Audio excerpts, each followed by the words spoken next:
Je pense que la principale qualité pour être diplomate, c'est d'avoir le goût des autres. Tout le monde connaît le mot diplomate et on a cette image de gens un peu guindés et assez éduqués qui vivent loin et qui font des réceptions en buvant du champagne. La première des qualités, c'est l'ouverture d'esprit, savoir s'adapter à n'importe quel environnement, savoir imaginer les ponts qu'on peut tisser entre la France et le pays dans lequel on est envoyé, et d'être curieux. Il y a une personne qui m'a beaucoup impressionnée quand je l'ai rencontrée, c'était à Bruxelles, et qui m'a impressionnée parce qu'elle elle a réussi à la fois à être excellente dans ce qu'elle faisait.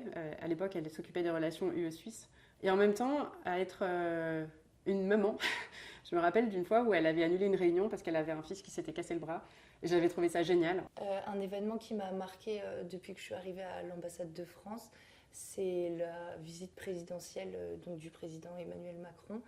C'était quelque chose qui était assez intense pour nous au niveau de la préparation, également pour la gestion du stress. Ça nous a permis de découvrir tout le protocole et les questions de sécurité que ce genre de visite nécessite.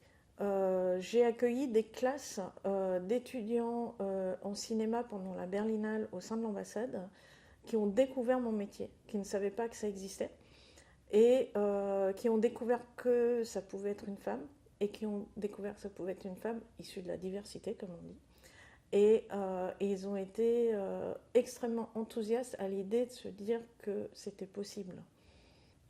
Pour accéder au métier de la diplomatie, il y a plusieurs solutions. On publie des offres d'emploi sur notre site internet ou sur les réseaux sociaux, par exemple sur LinkedIn, et on s'attend à recevoir des candidatures avec une lettre de motivation et un curriculum. L'avantage de l'expatriation avec le VIA, c'est que tout, ou quasiment tout, est pris en charge. Et donc on peut partir dans le pays la tête libre de contraintes et vraiment vivre à fond son expérience à l'étranger.